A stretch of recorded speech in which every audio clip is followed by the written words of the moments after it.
તો 18મું છે દીકરીની વિદાય, ગીત છે, બરાબર. શું છે? ગીત છે. હવે ગીત હોય તો ગીતની અંદર મુખડું હોય, અંતરો હોય, અંત હોય, સંક્ષિપ્તતા હોય અને સમપ્રમાણતા હોય, બરાબર. આમાં 3 અંતરા આપેલા છે.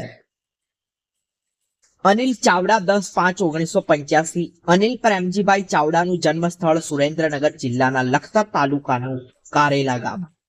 તેઓ મુક્ત રીતે લેખનનું કામ કરી રહ્યા છે. સવાર લઈને તેમનો કાવ્ય સંગ્રહ છે. એક હતી વાર્તા તેમનો કથા સંગ્રહ છે. મિનિંગ ફૂલ જર્ની તેમનો નિબંધ સંગ્રહ છે.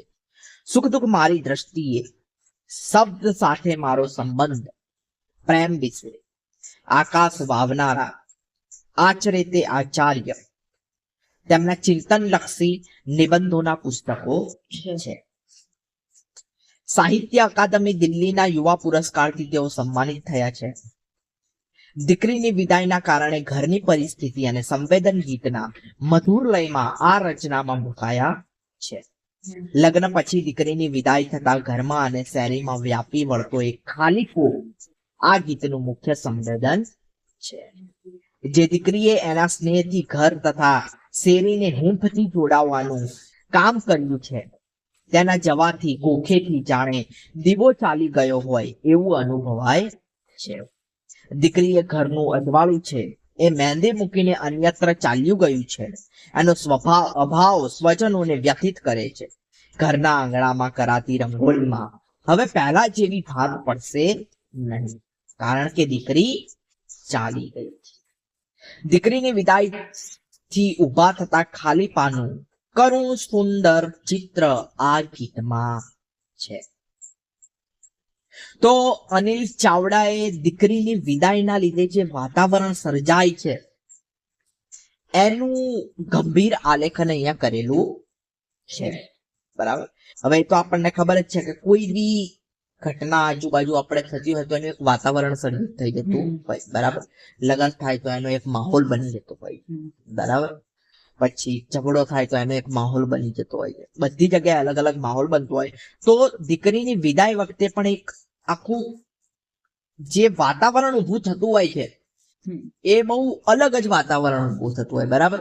જોયું હશે લગ્નની અંદર વિદાય થતી હોય તો કેવું વાતાવરણ સર્જાતું હોય છે, ગંભીર, બરાબર.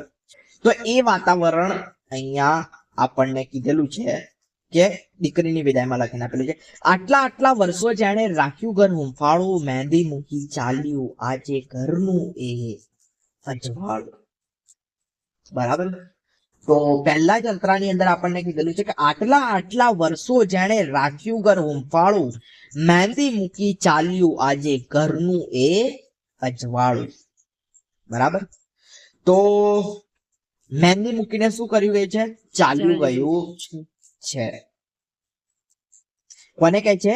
દીકરીને કહે છે કે આટલા આટલા વર્ષો સુધી જે આટલા વર્ષો સુધી તમારા ઘરને હૂંફાળું રાખે છે, બરાબર. વ્યક્તિ ચારા ઘરમાં હોય તો તમને કેવું કઈક હૂંફાળો અનુભવ થતો હોય છે, કઈક છે એવી અનુભૂતિ થતી હોય છે, બરાબર. મહેંદી મૂકી ચાલ્યું આજે ઘરનું એ અજવાળું. મહેંદી મૂકી ચાલ્યું આજે ઘરનું એ અજવાળું, એનો મતલબ શું થયો કે આપણને ખબર છે કે લગ્ન વખતે મહેંદી મુકાય ને પછી વિદાયનું વાતાવરણ સર્જાતું હોય છે.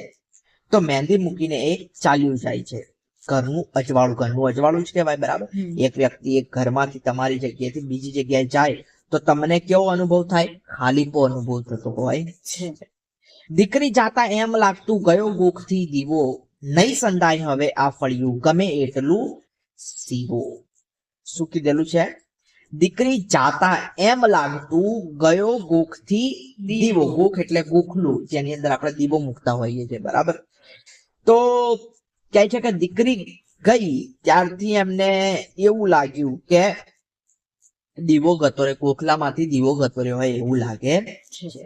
નહીં સંધાય હવે આ ફળિયું, અને હવે આ ફળિયું એટલે જ્યાં એ રહે છે, બરાબર, એ હવે ગમે તેટલું સીવો એ સંધાશે નહીં.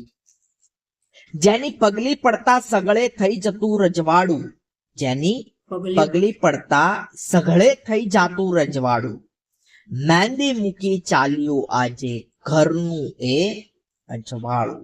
બરાબર. તો જ્યારે દીકરી ઘરે હોય છે ત્યારે એનો અવાજ, એના પગ પડતાની સાથે તમને આમ અજવાળું અજવાળું રોનક લાગતું હોય, ઘરમાં કોઈ છે એવી અનુભૂતિ થતી હોય છે. એ અજવાળું હવે શું થઈ ગયું છે? ગાયબ થઈ ગયું છે. રંગોળીમાં પડશે નહીં રે પહેલા જેવી ભાત, દૂર દૂર રે ચાલી જશે ઘરની આ મીરા, આંસુથી ભીંજાશે સૌની આંખોનું પરવાળું, મહેંદી મૂકી ચાલ્યું આજે ઘરનું એ અજવાળું. રંગોળીમાં પડશે નહીં રે પહેલા જેવી ભાત. બરાબર. એટલે જ્યારે તમે સાથે રહેતા હોય, બરાબર, તો તમે રંગોળી મૂકો, બરાબર, એની જે ભાત પાડો એનો કંઈક અલગ જ આનંદ હોય. બરાબર. તો કહે છે કે રંગોળીમાં પડશે નહીં રે પહેલા જેવી ભાત, દૂર દૂર રે ચાલી જશે ઘરની આ મીરાત, દૂર દૂર સુધી ચાલી જશે ઘરની આ મીરાત. મીરાત એટલે વારસો, દોલત, પૂંજી. બરાબર. કે વિદાય થવાની છે એટલે વિદાયમાં તો શું હોય? એ ઘરેથી બીજા ઘરે જાય. બરાબર. તો કે દૂર દૂર રે ચાલી જશે ઘરની આ મીરાત, આંસુથી ભીંજાશે સૌની આંખોનું પરવાળું. શું કહે છે? આંસુથી ભીંજાશે સૌની આંખોનું પરવાળું, મહેંદી મૂકી ચાલ્યું આજે ઘરનું એ અજવાળું. બરાબર. અને વિદાય થાય તો બધા લોકો શું કરવા માંડતા હોય છે? રડવા માંડતા હોય છે. બરાબર. કારણ કે જેની સાથે તમે વર્ષો સુધી સાથે રહ્યા છો, બરાબર, એને હવે તમારે વિદાય આપવાનો સમય આવ્યો છે. અને જેના લીધે ઘરનું અજવાળું તમને કેવું ખાલીપા જેવું લાગવા માંડે છે. બરાબર. તો દીકરીની વિદાય અનિલ ચાવડાએ લખેલું છે. અને અહીંયા એમણે આપણને એક દીકરીની વિદાય થાય ત્યારે કેવું કરુણ ચિત્ર ઊભું થતું હોય છે એ આપણને આ ગીતમાં સમજાવેલું છે. બરાબર.